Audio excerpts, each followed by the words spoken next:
Chapter 7, Right Concentration, Samma Samadhi. The eighth factor of the path is right concentration, in Pali Samma Samadhi. Concentration represents an intensification of a mental factor present in every state of consciousness. This factor, one-pointedness of mind, citta, has the function of unifying the other mental factors in the task of cognition. It is the factor responsible for the individuating aspect of consciousness, ensuring that every citta or act of mind remains centered on its object. At any given moment the mind must be cognizant of something: a sight, a sound, a smell, a taste, a touch, or a mental object. The factor of one-pointedness unifies the mind and its other concomitants in the task of cognizing the object, while it simultaneously exercises the function of centering all the constituents of the cognitive act on the object. One-pointedness of mind explains the fact that in any act of consciousness there is a central point of focus, towards which the entire objective datum points from its outer peripheries to its inner nucleus. However, samadhi is only a particular kind of one-pointedness. It is not equivalent to one-pointedness in its entirety. A gourmet sitting down to a meal, an assassin about to slay his victim, a soldier on the battlefield, these all act with a concentrated mind, but their concentration cannot be characterized as samadhi. Samadhi is exclusively wholesome one-pointedness, the concentration in a wholesome state of mind. Even then its range is still narrower. It does not signify every form of wholesome concentration, but only the intensified concentration that results from a deliberate attempt to raise the mind to a higher, more purified level of awareness. The commentaries define samadhi as the centering of the mind and mental factors rightly and evenly on an object. Samadhi, as wholesome concentration, collects together the ordinarily dispersed and dissipated stream of mental states to induce an inner unification. The two salient features of a concentrated mind are unbroken attentiveness to an object and the consequent tranquility of the mental functions, qualities which distinguish it from the unconcentrated mind. The mind untrained in concentration moves in a scattered manner, which the Buddha compares to the flapping about of a fish taken from the water and thrown onto dry land. It cannot stay fixed but rushes from idea to idea, from thought to thought, without inner control. Such a distracted mind is also a deluded mind. Overwhelmed by worries and concerns, a constant prey to the defilements, it sees things only in fragments, distorted by the ripples of random thoughts. But the mind that has been trained in concentration, in contrast, can remain focused on its object without distraction. This freedom from distraction further induces a softness and serenity which make the mind an effective instrument for penetration. Like a lake unruffled by any breeze, the concentrated mind is a faithful reflector that mirrors whatever is placed before it exactly as it is. The development of concentration. Concentration can be developed through either of two methods, either as the goal of a system of practice directed expressly towards the attainment of deep concentration at the level of absorption, or as the incidental accompaniment of the path intended to generate insight. The former method is called the development of serenity, samatha-bhavana, the second the development of insight, vipassana-bhavana. Both paths share certain preliminary requirements. For both, moral discipline must be purified, the various impediments must be severed, the meditator must seek out suitable instruction, preferably from a personal teacher, and must resort to a dwelling conducive to practice. Once these preliminaries have been dispensed with, the meditator on the path of serenity has to obtain an object of meditation, something to be used as a focal point for developing concentration. 61. If the meditator has a qualified teacher, the teacher will probably assign him an object judged to be appropriate for his temperament. If he doesn't have a teacher, he will have to select an object himself, perhaps after some experimentation. The meditation manuals collect the subjects of serenity meditation into a set of 40, called places of work, kammatthana, since they are the places where the meditator does the work of practice. The 40 may be listed as follows. 10 kasanas. 10 unattractive objects, desashubha. 10 recollections, desanasadiya. 4 sublime states, kataro brahmavihara. 4 immaterial states, katarorapa. 1 perception, akasana. 1 analysis, niccavipallasa. The kasanas are devices representing certain primordial qualities. 4 represent the primary elements: the earth, water, fire, and air kasanas. 4 represent colors: the blue, yellow, red, and white kasanas. The other 2 are the light and the space kasanas. Each kasana is a concrete object representative of the universal quality it signifies. Thus an earth kasana would be a circular disc filled with clay. To develop concentration on the earth kasana, the meditator sets the disc in front of him, fixes his gaze on it, and contemplates earth, earth. A similar method is used for the other kasanas, with appropriate changes to fit the case. The 10 unattractive objects are corpses in different stages of decomposition. This subject appears similar to the contemplation of bodily decay in the mindfulness of the body, and in fact in olden times the cremation ground was recommended as the most appropriate place for both. But the 2 meditations differ in emphasis. In the mindfulness exercise, stress falls on the application of reflective thought, the sight of the decaying corpse serving as a stimulus for consideration of one's own eventual death and disintegration. In this exercise the use of reflective thought is discouraged. The stress instead falls on one-pointed mental fixation on the object, the less thought the better. The 10 recollections form a miscellaneous collection. The first 3 are devotional meditations on the qualities of the triple gem: the Buddha, the Dhamma, and the Sangha. They use as their basis standard formulas that have come down in the suttas. The next 3 recollections also rely on ancient formulas: the meditations on morality, generosity, and the potential for divine-like qualities in oneself. Then come mindfulness of death, the contemplation of the unattractive nature of the body, mindfulness of breathing, and lastly, the recollection of peace, a discursive meditation on nibbana. The 4 sublime states or divine abodes are the outwardly directed social attitudes: loving-kindness, compassion, sympathetic joy, and equanimity, developed into universal radiations which are gradually extended in range until they encompass all living beings. The 4 immaterial states are the objective basis for certain deep levels of absorption: the base of infinite space, the base of infinite consciousness, the base of nothingness, and the base of neither perception nor non-perception. These become accessible as objects only to those who are already adept in concentration. The 1 perception is the perception of the repulsiveness of food, a discursive topic intended to reduce attachment to the pleasures of the palate. The 1 analysis is the contemplation of the body in terms of the 4 primary elements, already discussed in the chapter on right mindfulness. When such a variety of meditation subjects is presented, the aspiring meditator without a teacher might be perplexed as to which to choose. The manuals divide the 40 subjects according to their suitability for different personality types. Thus the unattractive objects and the contemplation of the parts of the body are judged to be most suitable for a lustful type, the meditation on loving kindness to be best for a hating type, the meditation on the qualities of the triple gem to be most effective for a devotional type, etc. But for practical purposes, the beginner in meditation can generally be advised to start with a simple subject that helps reduce discursive thinking. Mental distraction caused by restlessness and scattered thoughts is a common problem faced by persons of all different character types, thus a meditator of any temperament can benefit from a subject which promotes a slowing down and stilling of the thought process.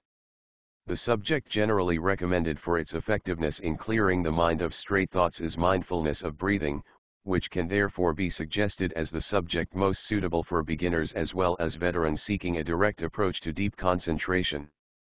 Once the mind settles down and one's thought patterns become easier to notice, one might then make use of other subjects to deal with special problems that arise.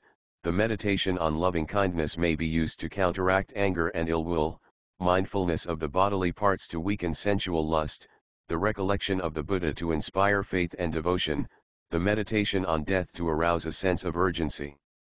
The ability to select the subject appropriate to the situation requires skill, but this skill evolves through practice, often through simple trial and error experimentation. The stages of concentration. Concentration is not attained all at once but develops in stages. To enable our exposition to cover all the stages of concentration, we will consider the case of a meditator who follows the entire path of serenity meditation from start to finish, and who will make much faster progress than the typical meditator is likely to make. After receiving his meditation subject from a teacher, or selecting it on his own, the meditator retires to a quiet place. There he assumes the correct meditation posture, the legs crossed comfortably, the upper part of the body held straight and erect, hands placed one above the other on the lap, the head kept steady, the mouth and eyes closed, unless akasana or other visual object is used, the breath flowing naturally and regularly through the nostrils. He then focuses his mind on the object and tries to keep it there, fixed and alert. If the mind strays, he notices this quickly, catches it, and brings it back gently but firmly to the object, doing this over and over as often as is necessary. This initial stage is called preliminary concentration, parikammasamadhi, and the object the preliminary sign, parikammanimitta. Once the initial excitement subsides and the mind begins to settle into the practice, the 5 hindrances are likely to arise, bubbling up from the depths. Sometimes they appear as thoughts, sometimes as images, sometimes as obsessive emotions, surges of desire, anger and resentment, heaviness of mind, agitation, doubts. The hindrances pose a formidable barrier, but with patience and sustained effort they can be overcome. To conquer them, the meditator will have to be adroit. At times, when a particular hindrance becomes strong, he may have to lay aside his primary subject of meditation and take up another subject expressly opposed to the hindrance. At other times he will have to persist with his primary subject despite the bumps along the road, bringing his mind back to it again and again. As he goes on striving along the path of concentration, his exertion activates 5 mental factors which come to his aid. These factors are intermittently present in ordinary undirected consciousness, but there they lack a unifying bond and thus do not play any special role. However, when activated by the work of meditation, these 5 factors pick up power, link up with one another, and steer the mind towards samadhi, which they will govern as the jhana factors, the factors of absorption, jhana. Stated in their usual order, the 5 are: initial application of mind, vitakka, sustained application of mind, vicara, rapture, piti, happiness, sukha, and one-pointedness, ekagata. Initial application of mind does the work of directing the mind to the object. It takes the mind, lifts it up, and drives it into the object the way one drives a nail through a block of wood. This done, sustained application of mind anchors the mind on the object, keeping it there through its function of examination. To clarify the difference between these 2 factors, initial application is compared to the striking of a bell, sustained application to the bell's reverberations. Rapture, the 3rd factor, is the delight and joy that accompany a favorable interest in the object, while happiness, the 4th factor, is the pleasant feeling that accompanies successful concentration. Since rapture and happiness share similar qualities, they tend to be confused with each other, but the 2 are not identical. The difference between them is illustrated by comparing rapture to the joy of a weary desert farer who sees an oasis in the distance, happiness to his pleasure when drinking from the pond and resting in the shade. The 5th and final factor of absorption is one-pointedness, which has the pivotal function of unifying the mind on the object 62. When concentration is developed, these 5 factors spring up and counteract the 5 hindrances. Each absorption factor opposes a particular hindrance. Initial application of mind, through its work of lifting the mind up to the object, counters dullness and drowsiness. Sustained application, by anchoring the mind on the object, drives away doubt. Rapture shuts out ill will, happiness excludes restlessness and worry, and one-pointedness counters sensual desire, the most alluring inducement to distraction. Thus, with the strengthening of the absorption factors, the hindrances fade out and subside. They are not yet eradicated. Eradication can only be effected by wisdom, the 3rd division of the path, but they have been reduced to a state of quiescence where they cannot disrupt the forward movement of concentration. At the same time that the hindrances are being overpowered by the jhana factors inwardly, on the side of the object two certain changes are taking place. The original object of concentration, the preliminary sign, is a gross physical object. In the case of akasana, it is a disk representing the chosen element or color, in the case of mindfulness of breathing the touch sensation of the breath, etc. But with the strengthening of concentration the original object gives rise to another object called the learning sign, agaha-nimitta.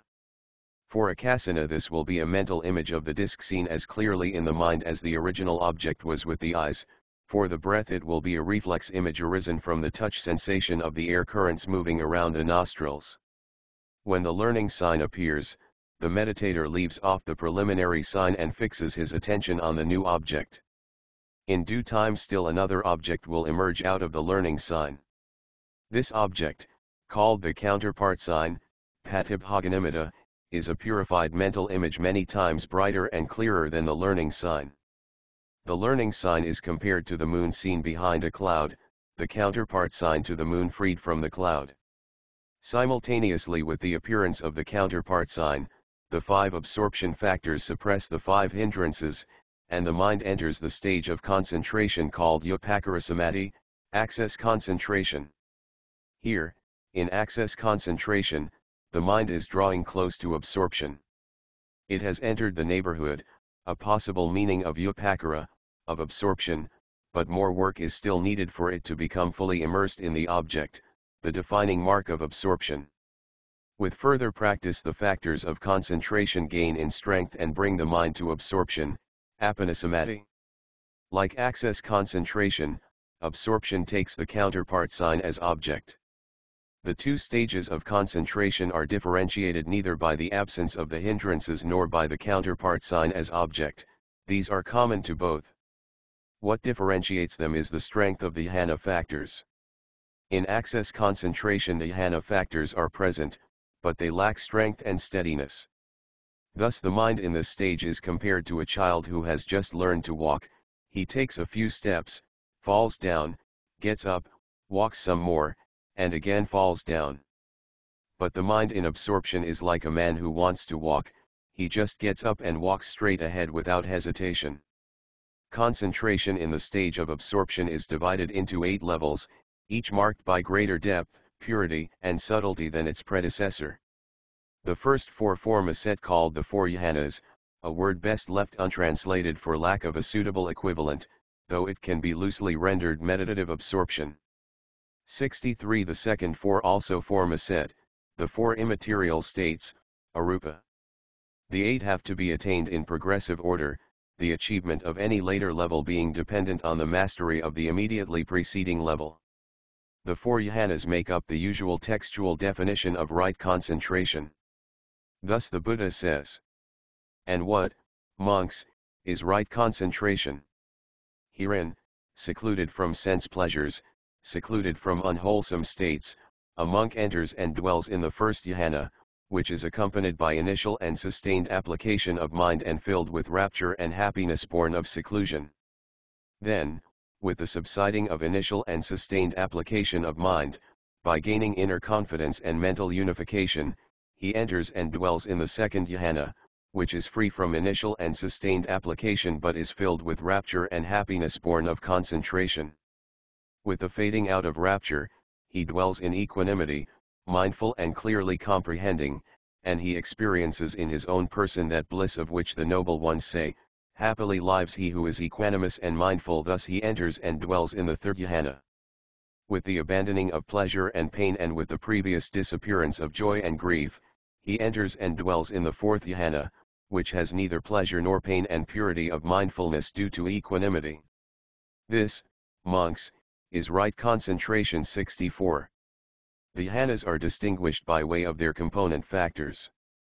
The first jhana is constituted by the original set of 5 absorption factors: initial application, sustained application, rapture, happiness, and one-pointedness. After attaining the first jhana, the meditator is advised to master it. On the one hand, he should not fall into complacency over his achievement and neglect sustained practice. On the other, he should not become overconfident and rush ahead to attain the next jhana. To master the jhana, he should enter it repeatedly and perfect his skill in it, until he can attain it, remain in it, emerge from it, and review it without any trouble or difficulty.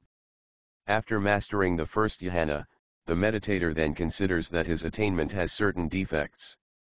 Though the jhana is certainly far superior to ordinary sense consciousness, more peaceful and blissful, it still stands close to sense consciousness and is not far removed from the hindrances.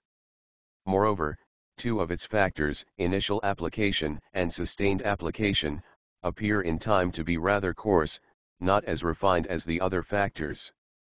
Then the meditator renews his practice of concentration intent on overcoming initial and sustained application. When his faculties mature, these two factors subside and he enters the second jhana. This jhana contains only three component factors: rapture, happiness, and one-pointedness. It also contains a multiplicity of other constituents, the most prominent of which is confidence of mind. In the second jhana the mind becomes more tranquil and more thoroughly unified, but when mastered even this state seems gross, as it includes rapture, an exhilarating factor that inclines to excitation. So the meditator sets out again on his course of training, this time resolved on overcoming rapture. When rapture fades out, he enters the third jhana. Here there are only two absorption factors, happiness and one-pointedness, while some other auxiliary states come into ascendancy, most notably mindfulness, clear comprehension, and equanimity. But still, the meditator sees, this attainment is defective in that it contains the feeling of happiness, which is gross compared to neutral feeling that is neither pleasant nor painful. Thus he strives to get beyond even the sublime happiness of the third jhana.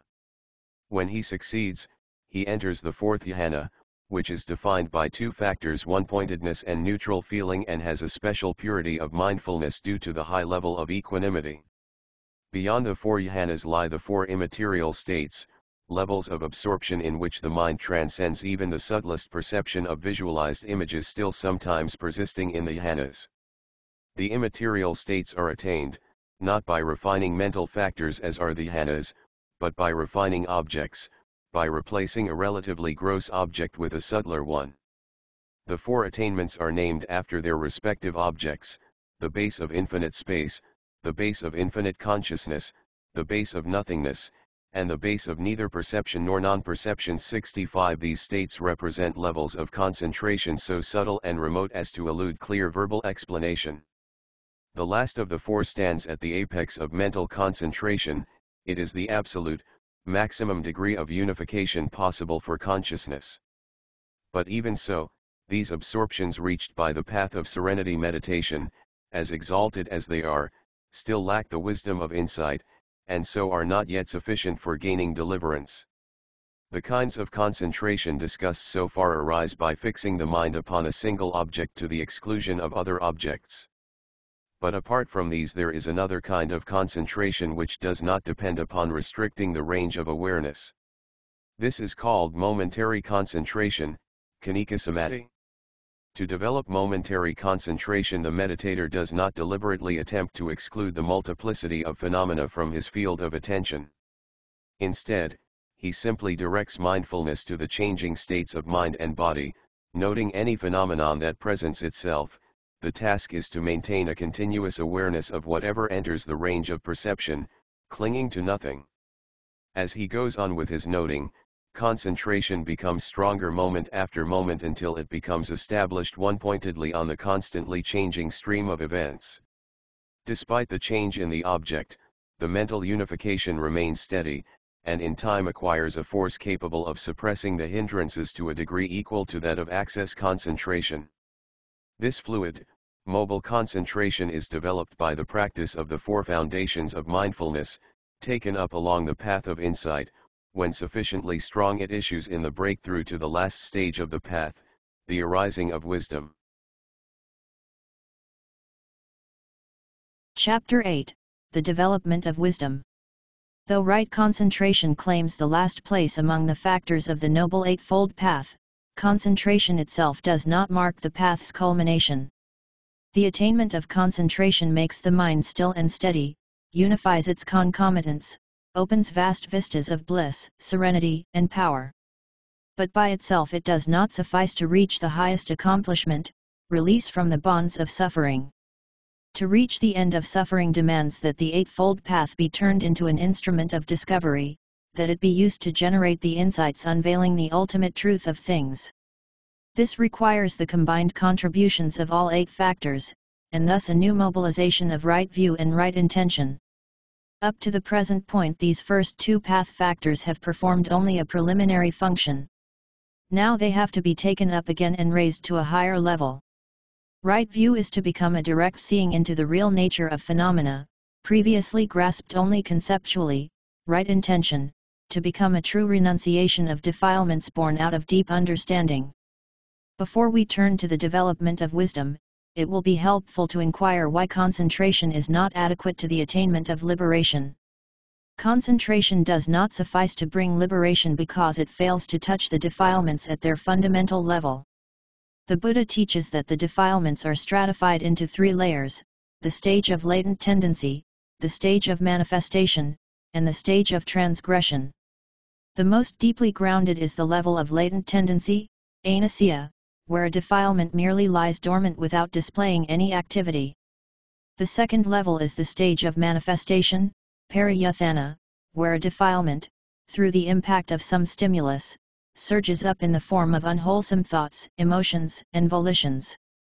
Then, at the third level, the defilement passes beyond a purely mental manifestation to motivate some unwholesome action of body or speech. Hence this level is called the stage of transgression, vitakama. The 3 divisions of the Noble Eightfold Path provide the check against this threefold layering of the defilements. The first, the training in moral discipline, restrains unwholesome bodily and verbal activity and thus prevents defilements from reaching the stage of transgression. The training in concentration provides the safeguard against the stage of manifestation. It removes already manifest defilements and protects the mind from their continued influx. But even though concentration may be pursued to the depths of full absorption, it cannot touch the basic source of affliction, the latent tendencies lying dormant in the mental continuum. Against these concentration is powerless, since to root them out calls for more than mental calm. What it calls for, beyond the composure and serenity of the unified mind, is wisdom, panna, a penetrating vision of phenomena in their fundamental mode of being. Wisdom alone can cut off the latent tendencies at their root because the most fundamental member of the set, the one which nurtures the others and holds them in place, is ignorance, avidya, and wisdom is the remedy for ignorance. Though verbally a negative, unknowing, ignorance is not a factual negative, a mere privation of right knowledge. It is, rather, an insidious and volatile mental factor incessantly at work inserting itself into every compartment of our inner life. It distorts cognition, dominates volition, and determines the entire tone of our existence. As the Buddha says, the element of ignorance is indeed a powerful element, SN 1413.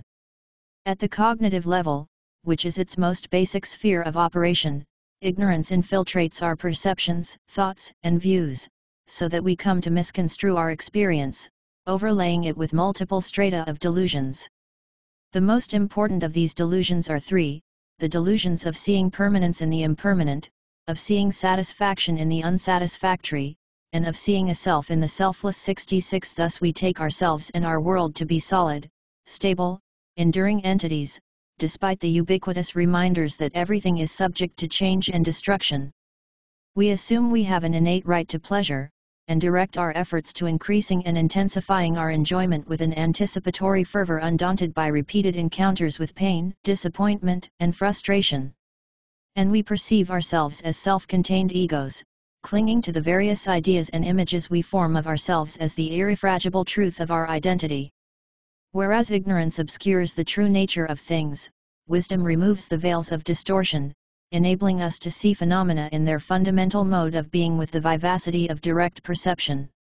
The training in wisdom centers on the development of insight, vipassana bhavana, a deep and comprehensive seeing into the nature of existence which fathoms the truth of our being in the only sphere where it is directly accessible to us, namely, in our own experience. Normally we are immersed in our experience, identified with it so completely that we do not comprehend it. We live it but fail to understand its nature. Due to this blindness, experience comes to be misconstrued, worked upon by the delusions of permanence, pleasure, and self. Of these cognitive distortions, the most deeply grounded and resistant is the delusion of self, the idea that at the core of our being there exists a truly established I with which we are essentially identified. This notion of self, the Buddha teaches, is an error, a mere presupposition lacking a real referent. Yet, though a mere presupposition, the idea of self is not inconsequential. To the contrary, it entails consequences that can be calamitous. Because we make the view of self the lookout point from which we survey the world, our minds divide everything up into the dualities of I and not I, what is mine and what is not mine. Then, trapped in these dichotomies, we fall victim to the defilements they breed, the urges to grasp and destroy, and finally to the suffering that inevitably follows. To free ourselves from all defilements and suffering, the illusion of selfhood that sustains them has to be dispelled, exploded by the realization of selflessness. Precisely this is the task set for the development of wisdom. The first step along the path of development is an analytical one. In order to uproot the view of self, the field of experience has to be laid out in certain sets of factors, which are then methodically investigated to ascertain that none of them singly or in combination can be taken as a self. This analytical treatment of experience, so characteristic of the higher reaches of Buddhist philosophical psychology, is not intended to suggest that experience, like a watch or car, can be reduced to an accidental conglomeration of separable parts. Experience does have an irreducible unity, but this unity is functional rather than substantial. It does not require the postulate of a unifying self separate from the factors, retaining its identity as a constant amidst the ceaseless flux. The method of analysis applied most often is that of the 5 aggregates of clinging: vedanakkhandha, material form, feeling, perception, mental formations, and consciousness. 67 Material form constitutes the material side of existence, the bodily organism with its sense faculties and the outer objects of cognition. The other 4 aggregates constitute the mental side. Feeling provides the affective tone, perception the factor of noting and identifying, the mental formations the volitional and emotive elements, and consciousness the basic awareness essential to the whole occasion of experience. The analysis by way of the 5 aggregates paves the way for an attempt to see experience solely in terms of its constituting factors, without slipping in implicit references to an unfindable self. To gain this perspective requires the development of intensive mindfulness, now applied to the 4th foundation, the contemplation of the factors of existence, dhammanupassana. The disciple will dwell contemplating the 5 aggregates, their arising and passing. The disciple dwells in contemplation of phenomena, namely, of the 5 aggregates of clinging. He knows what material form is, how it arises, how it passes away, knows what feeling is, how it arises, how it passes away, knows what perception is, how it arises, how it passes away, knows what mental formations are, how they arise, how they pass away, knows what consciousness is, how it arises, how it passes away. 68. Or the disciple may instead base his contemplation on the 6 internal and external spheres of sense experience, that is, the 6 sense faculties and their corresponding objects, also taking note of the fetters or defilements that arise from such sensory contacts. The disciple dwells in contemplation of phenomena, namely, of the 6 internal and external sense bases. He knows the eye and forms, the ear and sounds, the nose and odors, the tongue and tastes, the body and tangibles, the mind and mental objects, and he knows as well the fetter that arises in dependence on them. He understands how the unarisen fetter arises, how the arisen fetter is abandoned, and how the abandoned fetter does not arise again in the future. 69. The view of self is further attenuated by examining the factors of existence, not analytically, but in terms of their relational structure. Inspection reveals that the aggregates exist solely in dependence on conditions. Nothing in the set enjoys the absolute self-sufficiency of being attributed to the assumed I. Whatever factors in the body-mind complex be looked at, they are found to be dependently arisen, tied to the vast net of events extending beyond themselves temporally and spatially. The body, for example, has arisen through the union of sperm and egg and subsists in dependence on food, water, and air. Feeling, perception, and mental formations occur in dependence on the body with its sense faculties. They require an object, the corresponding consciousness, and the contact of the object with the consciousness through the media of the sense faculties. Consciousness in its turn depends on the sentient organism and the entire assemblage of co-arisen mental factors. This whole process of becoming, moreover, has arisen from the previous lives in this particular chain of existences and inherit all the accumulated karma of the earlier existences. Thus nothing possesses a self-sufficient mode of being. All conditioned phenomena exist relationally, contingent and dependent on other things. The above two steps, the factorial analysis and the discernment of relations, help cut away the intellectual adherence to the idea of self, but they lack sufficient power to destroy the ingrained clinging to the ego sustained by erroneous perception. To uproot this subtle form of ego clinging requires a counteractive perception, direct insight into the empty, coreless nature of phenomena. Such an insight is generated by contemplating the factors of existence in terms of their three universal marks: impermanence, anattani, unsatisfactoriness, dukkhe, and selflessness, anattani. Generally, the first of the three marks to be discerned is impermanence, which at the level of insight does not mean merely that everything eventually comes to an end. At this level it means something deeper and more pervasive, namely, that conditioned phenomena are in constant process, happenings which break up and perish almost as soon as they arise. The stable objects appearing to the senses reveal themselves to be strings of momentary formations, sankhara. The person posited by common sense dissolves into a current made up of two intertwining streams: a stream of material events, the aggregate of material form, and a stream of mental events, the other four aggregates. When impermanence is seen, insight into the other two marks closely follows.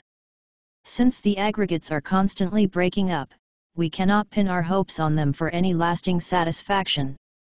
Whatever expectations we lay on them are bound to be dashed to pieces by their inevitable change. Thus when seen with insight they are dukkhe, suffering, in the deepest sense. Then, as the aggregates are impermanent and unsatisfactory, they cannot be taken as self. If they were self, or the belongings of a self, we would be able to control them and bend them to our will, to make them everlasting sources of bliss. But far from being able to exercise such mastery, we find them to be grounds of pain and disappointment. Since they cannot be subjected to control, these very factors of our being are an atta, not a self, not the belongings of a self, just empty, ownerless phenomena occurring in dependence on conditions. When the course of insight practice is entered, the 8 path factors become charged with an intensity previously unknown. They gain in force and fuse together into the unity of a single cohesive path heading towards the goal. In the practice of insight, all 8 factors and 3 trainings coexist, each is there supporting all the others, each makes its own unique contribution to the work. The factors of moral discipline hold the tendencies to transgression in check with such care that even the thought of unethical conduct does not arise. The factors of the concentration group keep the mind firmly fixed upon the stream of phenomena, contemplating whatever arises with impeccable precision, free from forgetfulness and distraction. Right view, as the wisdom of insight, grows continually sharper and deeper, right intention shows itself in a detachment and steadiness of purpose, bringing an unruffled poise to the entire process of contemplation. Insight meditation takes as its objective sphere the conditioned formations, sankhara, comprised in the 5 aggregates. Its task is to uncover their essential characteristics, the 3 marks of impermanence, unsatisfactoriness, and selflessness. Because it still deals with the world of conditioned events, the Eightfold Path in the stage of insight is called the mundane path, lokiyamaga. This designation in no way implies that the path of insight is concerned with mundane goals, with achievements falling in the range of samsara. It aspires to transcendence, it leads to liberation, but its objective domain of contemplation still lies within the conditioned world. However, this mundane contemplation of the conditioned serves as the vehicle for reaching the unconditioned, for attaining the supramundane. When insight meditation reaches its climax, when it fully comprehends the impermanence, unsatisfactoriness, and selflessness of everything formed, the mind breaks through the conditioned and realizes the unconditioned, nibbana. It sees nibbana with direct vision, makes it an object of immediate realization. The breakthrough to the unconditioned is achieved by a type of consciousness or mental event called the supramundane path, lokuttaramagga. The supramundane path occurs in 4 stages, 4 supramundane paths, each marking a deeper level of realization and issuing in a fuller degree of liberation, the 4th and last in complete liberation. The 4 paths can be achieved in close proximity to one another for those with extraordinarily sharp faculties even in the same sitting or, as is more typically the case, they can be spread out over time, even over several lifetimes. 70 The supramundane paths share in common the penetration of the 4 noble truths. They understand them, not conceptually, but intuitively. They grasp them through vision, seeing them with self-validating certainty to be the invariable truths of existence. The vision of the truths which they present is complete at one moment. The 4 truths are not understood sequentially, as in the stage of reflection when thought is the instrument of understanding. They are seen simultaneously. To see one truth with the path is to see them all. As the path penetrates the 4 truths, the mind exercises 4 simultaneous functions, one regarding each truth. It fully comprehends the truth of suffering, seeing all conditioned existence as stamped with the mark of unsatisfactoriness. At the same time it abandons craving, cuts through the mass of egotism and desire that repeatedly gives birth to suffering. Again, the mind realizes cessation, the deathless element nibbana, now directly present to the inner eye. And fourthly, the mind develops the noble eightfold path, whose 8 factors spring up endowed with tremendous power, attain to supramundane stature, right view as the direct seeing of nibbana, right intention as the mind's application to nibbana, the triad of ethical factors as the checks on moral transgression, right effort as the energy in the path consciousness, right mindfulness as the factor of awareness, and right concentration as the mind's one-pointed focus. This ability of the mind to perform 4 functions at the same moment is compared to a candle's ability to simultaneously burn the wick, consume the wax, dispel darkness, and give light. 71. The supramundane paths have the special task of eradicating the defilements. Prior to the attainment of the paths, in the stages of concentration and even insight meditation, the defilements were not cut off but were only debilitated, checked, and suppressed by the training of the higher mental faculties. Beneath the surface they continued to linger in the form of latent tendencies. But when the supramundane paths are reached, the work of eradication begins. Insofar as they bind us to the round of becoming, the defilements are classified into a set of 10 fetters, samyojana, as follows: 1. Personality view, 2. Doubt, 3. Clinging to rules and rituals, 4. Sensual desire, 5. Aversion, 6. Desire for fine material existence, 7. Desire for immaterial existence, 8. Conceit, 9. Restlessness, and 10. Ignorance. The 4 supramundane paths each eliminate a certain layer of defilements. The first, the path of stream entry, sotapatimagga, cuts off the first 3 fetters, the coarsest of the set, eliminates them so they can never arise again. Personality view, sakyaditthi, the view of a truly existent self in the 5 aggregates, is cut off since one sees the selfless nature of all phenomena. Doubt is eliminated because one has grasped the truth proclaimed by the Buddha, seen it for oneself, and so can never again hang back due to uncertainty. And clinging to rules and rites is removed since one knows that deliverance can be won only through the practice of the Eightfold Path, not through rigid moralism or ceremonial observances.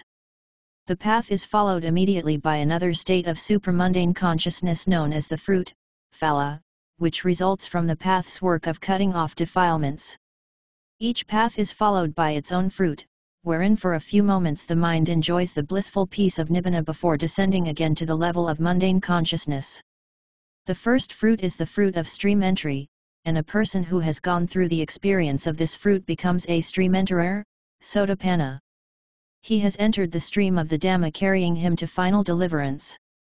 He is bound for liberation and can no longer fall back into the ways of an unenlightened worldling. He still has certain defilements remaining in his mental makeup, and it may take him as long as 7 more lives to arrive at the final goal, but he has acquired the essential realization needed to reach it, and there is no way he can fall away. An enthusiastic practitioner with sharp faculties, after reaching stream entry, does not relax his striving but puts forth energy to complete the entire path as swiftly as possible. He resumes his practice of insight contemplation, passes through the ascending stages of insight knowledge, and in time reaches the second path, the path of the once returner, sakadagamamaga. This supramundane path does not totally eradicate any of the fetters, but it attenuates the roots of greed, aversion, and delusion.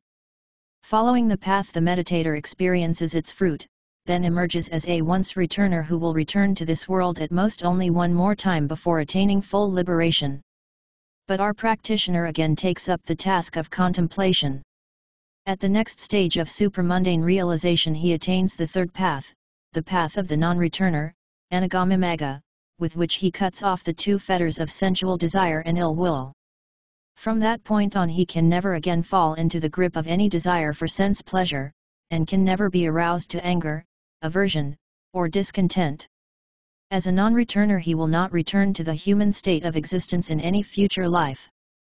If he does not reach the last path in this very life, then after death he will be reborn in a higher sphere in the fine material world, rupaloka, and there reach deliverance.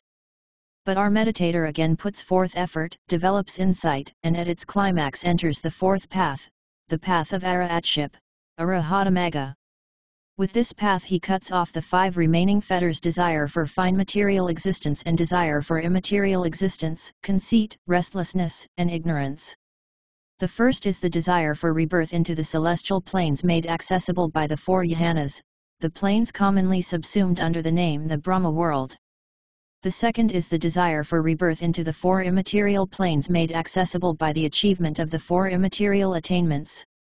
Conceit, mana, is not the coarse type of pride to which we become disposed through an overestimation of our virtues and talents, but the subtle residue of the notion of an ego which subsists even after conceptually explicit views of self have been eradicated. The texts refer to this type of conceit as the conceit I am, asmimana. Restlessness, uddaka, is the subtle excitement which persists in any mind not yet completely enlightened, and ignorance, avijja, is the fundamental cognitive obscuration which prevents full understanding of the 4 noble truths. Although the grosser grades of ignorance have been scoured from the mind by the wisdom faculty in the first 3 paths, a thin veil of ignorance overlays the truths even in the non-returner. The path of arahatship strips away this last veil of ignorance and, with it, all the residual mental defilements. This path issues in perfect comprehension of the 4 noble truths. It fully fathoms the truth of suffering, eradicates the craving from which suffering springs, realizes with complete clarity the unconditioned element, nibbana, as the cessation of suffering, and consummates the development of the 8 factors of the Noble Eightfold Path. With the attainment of the 4th path and fruit the disciple emerges as an arahant, one who in this very life has been liberated from all bonds. The arahant has walked the Noble Eightfold Path to its end and lives in the assurance stated so often in the formula from the Pali Canon, destroyed is birth, the holy life has been lived, what had to be done has been done, there is no coming back to any state of being. The arahant is no longer a practitioner of the path but its living embodiment. Having developed the 8 factors of the path to their consummation, the liberated one lives in the enjoyment of their fruits, enlightenment, and final deliverance.